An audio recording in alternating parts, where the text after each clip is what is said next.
हाँ बच्चों, good afternoon. आज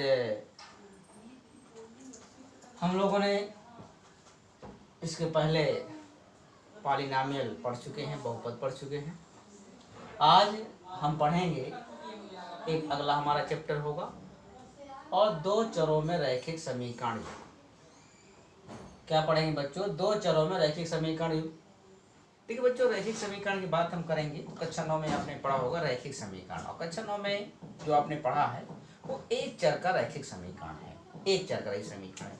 एक चर में अगर हम बना लेंगे, जैसे अगर आपसे कह दिया जाए कि एक चर में है इसका x -2 = 3, ये आपका क्या है? रैखिक समीकरण एक चर का है।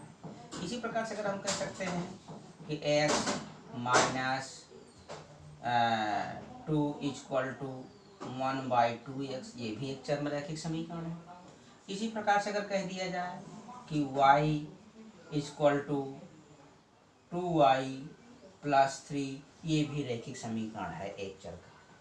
ठीक है? तो बच्चों देख रहे हैं कि एक चर वाला रैखिक समीकरण है, और यदि इनका ग्राफ खींचा जाए तो ग्राफ से क्या होता है? एक हमको सीधी रेखा प्राप्त होती है। इस चैप्टर के अंतर्गत हम पढ़ेंगे दो चरों वाले रैखिक समीकरण पढ़ेंगे। अब यहाँ पे बच्चों हम दो चर लेके चलेंगे। दो चर का जैसे कह दिया जाए, आपके सामने एग्जांपल है 2x + 3y = 6। यहाँ पे देख रहे हैं 2x + 3y = 6 या x - 2y = 3। तो यहाँ पर देखिए x और y, यहाँ पे देखिए दो चर हैं। कितने चर हैं बच्चों? दो चर हैं, x और y। ठीक है? तो इस प्रकार से ये जो हमारा समीकरण बन गया 2x + 3y = 6, ये क्या है? दो चरों वाला एक रैखिक समीकरण है। ठीक है? अगर इसको हम ग्राफ खींचें तो ग्राफ हमको कैसा मिलता है? एक सीधी रेखा प्राप्त होती है। ठीक है? अब देखिए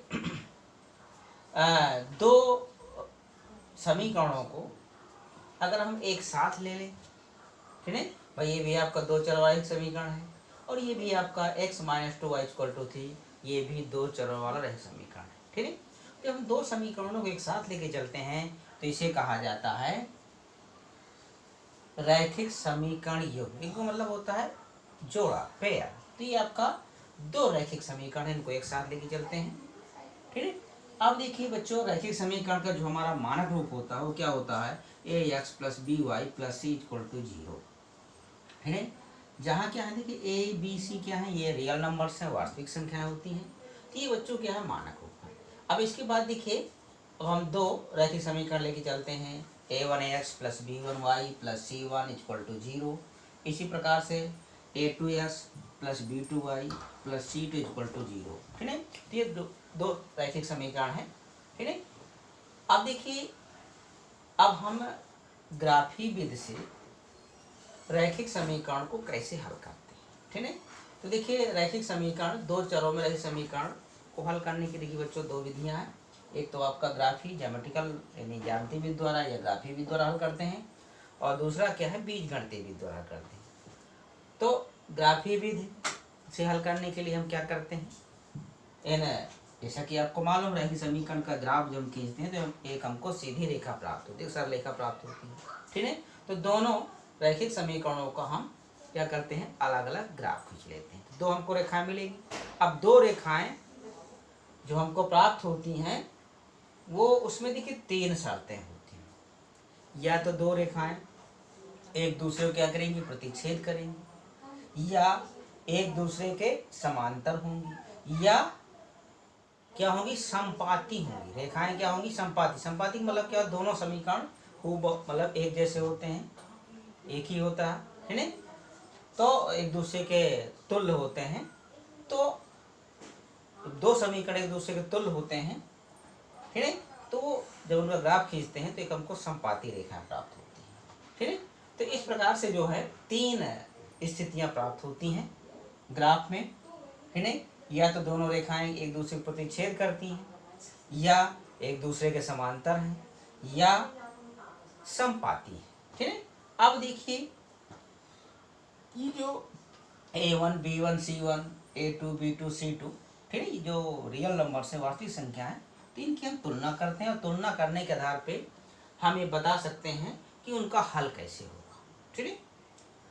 तो जैसा A1/A2, देखिए इसमें देखिए 3 कंडीशन है, 3 शर्तें होती बच्चों। तो पहला क्या है, A1/A2 is not equal to B1/B2। अगर ये दोनों बराबर नहीं है, A1/A2 और B1/B2, यहाँ से हम गुणांक क्या कर लेते, अलग कर लेते, दोनों बराबर नहीं हैं, तो इससे ये निष्कर्ष निकलेगा कि जो इसका जो दोनों रेखाएं होंगी वो एक बिंदु पे क्या करेंगी बच्चों, एक बिंदु पर क्या करती हैं, प्रतिच्छेद करती हैं। एक बिंदु पे क्या करती हैं, एक बिंदु पर प्रतिच्छेद करती हैं। तो इसका अर्थ क्या हो गया कि जो इस दोनों समीकरणों का जो हल होगा वो क्या होगा, अद्वितीय है, अर्थात केवल एक ही हल होगा। ठीक। दूसरी देखिए शर्त क्या होती है बच्चों, अगर A1/A2 B1/B2 C1/C2 तीनों बराबर हैं, अगर तीनों बराबर हैं तो इससे ये निष्कर्ष निकलेगा कि जो दोनों रेखाएं क्या होंगी, वो हमारी समपाती होंगी। ठीक है, एक के ऊपर दूसरी भी आएगी, जब उसका ग्राफ खींचेंगे तो दूसरी आएगी, समपाती होंगी। तो इसका मतलब क्या होगा, अनेक हल होंगे, अपरिमित रूप से अनेक हल होंगे, यानी कि देयर आर मेनी सॉल्यूशंस। ठीक है। इसके बाद देखिए एक तीसरी शर्त क्या होती है, A1/A2 is equal to B1/B2 is not equal to C1/C2। ये दोनों बराबर है लेकिन C और C2 बराबर नहीं है, तो दोनों रेखाएं क्या होंगी बच्चों, समांतर होंगी। जब उनका ग्राफ खींचेंगे दोनों रेखाएं समांतर होंगी और उनका कोई हल नहीं होगा। ठीक है, क्योंकि एक दूसरे के पैरेलल होंगी तो उनका कोई हल नहीं होगा। ठीक है। अब देखिए यहाँ पे बात आ जाती है हल, सोल्यूशन। सोल्यूशन का तात्पर्य क्या होता है, यानी एक्स वाई, देखिए क्योंकि यहाँ दो चर हैं, दो चर की बात हम कर रहे हैं, दो चरों का रही समीकरण है, तो यानी एक्स वाई का ऐसा मान जो दोनों समीकरणों को क्या करता है, संतुष्ट करता है।